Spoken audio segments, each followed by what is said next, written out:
Tu fais sûrement cette erreur quand tu es débutant et même les pratiquants confirmés et avancés la font peut-être, mais un peu moins. Cette erreur, c'est la standardisation. J'ai un client qui s'appelle Luc et ce client, au tout début, il standardisait pas ses reps. C'est-à-dire que quand il m'envoyait des vidéos de lui en train de faire du squat ou du développé couché, eh ben, il y avait un tempo précis à faire. Donc, c'est-à-dire, le tempo, c'est un code à 4 chiffres. Le premier chiffre, c'est tu descends. Le deuxième chiffre, c'est la phase de maintien en bas du squat, par exemple. Le troisième chiffre, c'est la phase de montée. Et le quatrième chiffre, c'est la phase de transition pour enchaîner une prochaine répétition. Et en fait, ça, c'est sur chaque répétition que tu dois le faire pour être vraiment standardisé. Et lui, ce qu'il faisait, c'est que sur ces répétitions, la première, elle était nickel. La deuxième, il faisait une pause en bas. La troisième, il ralentissait la descente. La troisième, il se laissait descendre et il remontait vite. La cinquième, il remontait tout doucement. Et tu peux pas contrôler tes gains si tu n'es pas attaché aux données. Donc tu peux être attaché à des méthodes et tout ça, mais ça va être déficitaire par la suite. Donc vaut mieux que tu t'attaches aux données, comme par exemple combien de pas tu as marché, combien de calories tu as mangé, combien de kilos tu as soulevé durant ta séance, combien tu peux faire de kilos en plus ou de calories en plus la semaine d'après, etc. Et si tu sais que tu augmentes toutes ces petites statistiques-là, et ben au fur et à mesure, ça va se lisser et tu vas pouvoir augmenter ta masse musculaire. Pareil, là, on parle d'un niveau débutant, mais sur un niveau un peu plus avancé, moi, par exemple, j'ai pas toutes mes répétitions qui sont standardisées. Je m'explique. Euh, Moi, je gère le tempo, si tu veux, mais moi, c'est un autre level dans le sens où quand je fais mes répétitions, oui, je vais avoir 2 secondes de tempo en descente, pas de pause en bas et je remonte le plus vite possible, etc.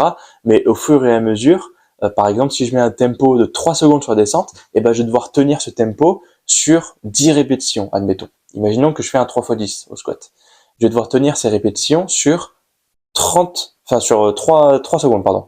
Euh, Au début, ça va être facile puisque j'aurai pas de fatigue qui a été accumulée. Mais au fur et à mesure des séries, surtout si tu t'entraînes dur, et pour ceux qui connaissent le RPE, le Rate of Perceived Effort, pour ceux qui ont un RPE élevé, donc pratiquement à l'échec musculaire, c'est compliqué de tenir une bonne standardisation. Parce que si, par exemple, au squat, qui est un mouvement très cardio finalement, hein, tu fais des séries de 10 au squat très très lourd proche de l'échec, je peux te dire que le cardio, il en prend un coup. Donc, il faut bien que tu penses à ça.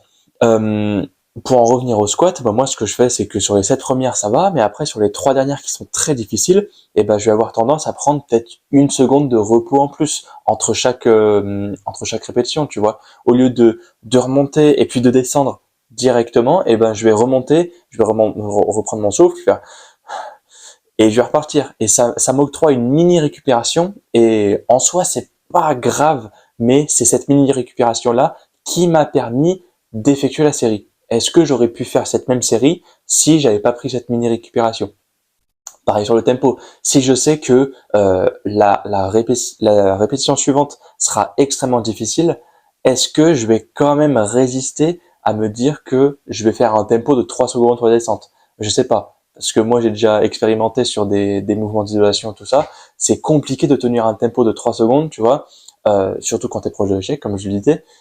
Tu vois, tu fais ton squat, tu vas repartir direct en haut de ta répétition et au lieu de descendre sur 3 secondes, tu vas descendre sur 2 secondes parce que tu veux que ça finisse vite justement, parce que tu es dans la douleur. Voilà. Donc, essaie de standardiser tes répétitions, pas qu'il y ait des pauses à un endroit, etc., qu'il y ait des changements d'amplitude et tout ça. Tu dois gérer l'amplitude, la charge RS. Bon, alors ça, tu peux pas forcément la changer. Je veux dire, tu vas pas changer de poids pendant que tu fais ta série, à part si tu fais des dégressives, mais là, on ne parle pas de ce sujet. Donc, le tempo d'exécution, l'amplitude et l'intention de vitesse que tu mets, puis le tempo d'exécution de tes exercices. Voilà, j'espère que ça t'aura aidé mon samouraï. On se retrouve sur une prochaine vidéo pour que tu en apprennes plus sur le côté social, sur l'entraînement, la nutrition et sur plein d'autres choses pour devenir un samouraï et un homme. Allez, tchuss mon